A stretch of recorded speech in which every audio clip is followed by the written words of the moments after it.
নমস্কাৰ বন্ধুসকল। হোজাই জিলাৰ লামডিংগত অন্তৰ্গত কস্তুৰবা গান্ধী বালিকা বিদ্যালয়ত আম, কেৱল মহিলা প্ৰাৰ্থীৰ বাবে ফুল টাইম এছিষ্টেণ্ট টিচাৰৰ পদৰ বাবে আবেদন আহ্বান কৰা হৈছে।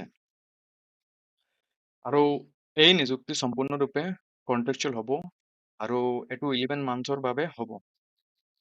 আৰু কস্তুৰবা গান্ধী বালিকা বিদ্যালয় যেটো হয় এটা মানে ৰেচিডেন্সিয়েল স্কুল হয়। চ' সেইকাৰণে যিসকল মানে টিচাৰ চিলেকশ্যন হ'ব তেওঁলোকৰ কিন্তু মানে স্কুলৰ হোষ্টেলত থাকিব লাগিব। মানে full time assistant teacher has to reside in the hostel compulsory, ঠিক আছে। আৰু কমপ্লিট ডিটেইলছটো আপোনালোকে পোৱাৰ কাৰণে ফুল ভিডিঅ'টো আপোনালোকে চাব, ঠিক আছে। এতিয়া যিকোনো পজিশ্যন ৱাইজ ভেকেঞ্চি দিয়া আছে, তো পজিশ্যনছখিনি অনলি ফিমেল কেণ্ডিডেটছৰ কাৰণে ৰিজাৰ্ভ হ'ব। এইটো কেৱল মাত্ৰ ফিমেল কেণ্ডিডেটছৰ কাৰণে, ইয়াত কিন্তু মেল কেণ্ডিডেটছৰ কাৰণে মেল কেণ্ডিডেটছবিলাক এলিজিবল নহ'ব। আৰু ইয়াত ফাৰ্ষ্ট পোষ্ট যেটো আছে এইটো হয় ফুল টাইম এছিষ্টেণ্ট টিচাৰ এডুকেশ্যন, ঠিক আছে। তো এইটো কিন্তু মানে অনলি ওৱান পোষ্ট হয় ইয়াত। আৰু এডুকেশ্যনেল কোৱালিফিকেশ্যন কি কি লাগিব ইয়াত আপোনালোকে ফুল টাইম এছিষ্টেণ্ট টিচাৰ এডুকেশ্যনৰ কাৰণে আপোনালোকৰ master degree in education with BEd from recognise university and higher secondary TET qualified, ঠিক আছে। তো আপোনালোকৰ মিনিমাম কোৱালিফিকেশ্যন যেটো লাগিব সেইটো হ'ল মাষ্টাৰ ডিগ্ৰী, আৰু মাষ্টাৰ ডিগ্ৰী এডুকেশ্যনত থাকিব লাগিব, আৰু লগতে BEd থাকিব লাগিব, আৰু BEdটো ৰেকগনাইজ ইউনিভাৰ্চিটিৰ পৰা থাকিব লাগিব, আৰু হায়াৰ ছেকেণ্ডাৰী টেটো কোৱালিফাইড হ'ব লাগিব, কিন্তু সেইটো মেণ্ডেটৰী নহয়। আৰু কথাটো হ'ল প্ৰেফাৰেঞ্চ, মানে experience in teaching in UP HS level, ঠিক আছে। যিসকলৰ মানে হায়াৰ ছেকেণ্ডাৰী স্কুল বা হাই স্কুলত মানে টিচিঙত এক্সপিৰিয়েঞ্চ আছে তেওঁলোকক কিন্তু প্ৰেফাৰেঞ্চ দিয়া হ'ব। In case of non-availability of higher secondary TET qualified personnel, candidates having master degree in education with BEd from recognized university will be preferred. আৰু যদি higher secondary TET qualified candidate available নাথাকে তেনেহ'লে যিটো minimum qualification আছে সেই কোৱালিফিকেশ্যনৰ কেণ্ডিডেটবিলাক selection কৰা হ'ব, ঠিক আছে। আৰু ইয়াত যিটো চেলাৰী হ'ব এইটো হ'ব আপোনাৰ HS টেট কোৱালিফাইড কেণ্ডিডেটৰ কাৰণে 22,000 হ'ব, আৰু এইটো ফিক্সড হ'ব। আৰু নন টেট কোৱালিফাইডৰ কাৰণে 20,000 ফিক্স হ'ব। আৰু এজ লিমিট যেটো আছে এইটো বিল' 45 ইয়াৰ্ছ হ'লেই হ'ব, তাত কোনো ক্ৰাইটেৰিয়া নহয়। আৰু ছেকেণ্ড পোষ্ট যেটো হয় এইটো হ'ল ফুল টাইম এছিষ্টেণ্ট টিচাৰ ছ'চিয়লজি অথবা আছামিজ, আৰু এইটোতো ছিংগল পোষ্ট হয়। ইয়াত মিনিমাম কোৱালিফিকেশ্যন যেটো লাগে সেইটো হ'ল মাষ্টাৰ ডিগ্ৰী ইন ছ'চিয়লজি অথবা Assamese with BEd from recognise university and higher secondary TET qualified, ঠিক আছে।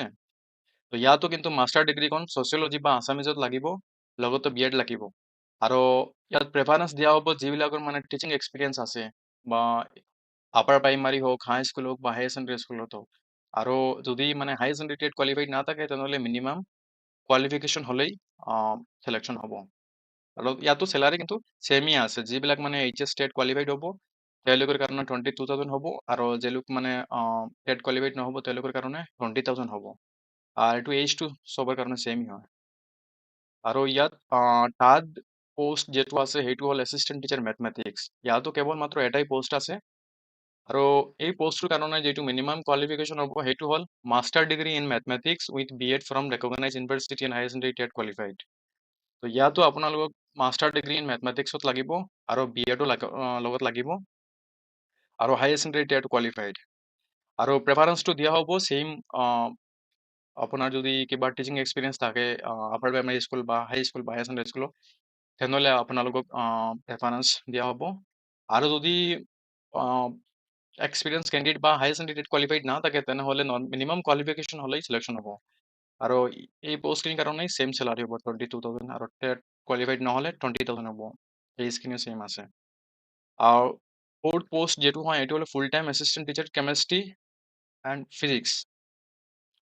তো ইয়াতো কেৱল মাত্ৰ এটা পোষ্ট আছে, আৰু ইয়াত মিনিমাম এডুকেশ্যন কোৱালিফিকেশ্যন যেটো হয় সেইটো হ'ল মাষ্টাৰ ডিগ্ৰী ইন কেমেষ্ট্ৰি অথবা physics with BEd from recognise university and higher secondary TET qualified.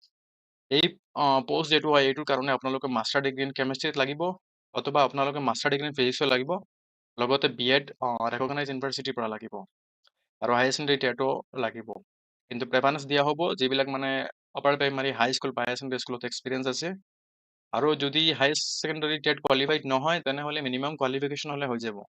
চেলাৰিও ইয়াত ছেমেই আছে, হায়াৰ ছেকেণ্ডাৰী টেট পাছ কেণ্ডিডেটৰ কাৰণে 22,000 হ'ব, আৰু যিবিলাক নন টেট কোৱালিফাইড তেওঁলোকৰ কাৰণে 20,000 ফিক্স হ'ব, ঠিক আছে।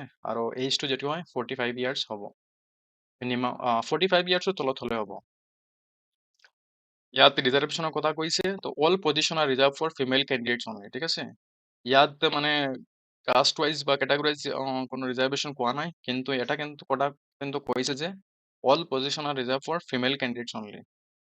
If non-TET candidates are selected, they will have to qualify higher secondary TET within 3 consecutive TET, ঠিক আছে। তো এই লাইনটো বহুত বেছি ইম্পৰ্টেণ্ট হয়, আপোনালোকে এইটো ভালকৈ চাব। সেইটো হ'ল যে আপোনালোকৰ যদি টেট কোৱালিফাইড নহয় আৰু আপোনালোকৰ যদি চিলেকশ্যনটো হৈ যায়, তেনেহ'লে কিন্তু আপোনালোকৰ নেক্সট যেতিয়া টেট হ'ব আপোনালোকৰ মানে ফাৰ্ষ্ট এটেম্প, ছেকেণ্ড এটেম্প নহ'লে থাৰ্ড এটেম্পটত আপোনালোকৰ হায়াৰ ছেকেণ্ডাৰী টেটটো কোৱালিফাই কৰিব লাগিব, ঠিক আছে।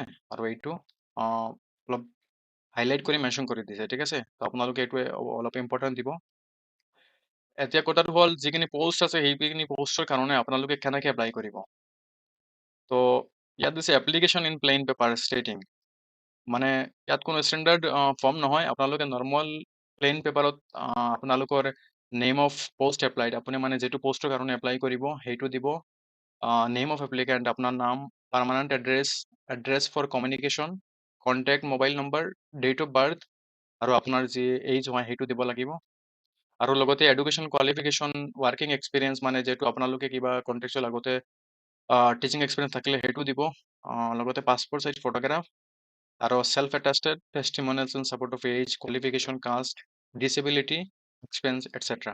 মানে আপোনালোকে যিমানখিনি ডকুমেণ্ট দিব সেইখিনি কিন্তু সেল্ফ এটাষ্ট কৰি দিব লাগিব। should be submitted to district mission coordinator SSA Hujai by 4th August 2025. তো আপোনালোকে যেইখিনি ডকুমেণ্ট আছে সেইখিনি প্লেন পেপাৰত লিখি কিন্তু লগতে ডকুমেণ্টছখিনি এড কৰি আপোনালোকে ডিষ্ট্ৰিক্ট মিছন কোঅৰ্ডিনেটৰ SSA অফিচত আপোনালোকে সেন্ড কৰিব লাগিব, আৰু সেইটো কিন্তু 4th আগষ্টৰ আগতে আপোনালোকে সেন্ড কৰিব লাগিব। List of shortlisted candidates will be displayed 4th August at 3 p.m. along with date and venue of verification cum interview at office of the DMC SSA হৈ যায়, ঠিক আছে। যিবিলাক কেণ্ডিডেটছখিনিক শ্বৰ্টলিষ্ট কৰা হ'ব তেওঁলোকৰ নাম কিন্তু ডিছপ্লেত মানে সেই ন'টিছ বৰ্ডত পাব্লিছ কৰা হ'ব, আৰু সেইটো 4th আগষ্টত হ'ব, আৰু এইটো মানে 4th আগষ্ট at 3 p.m.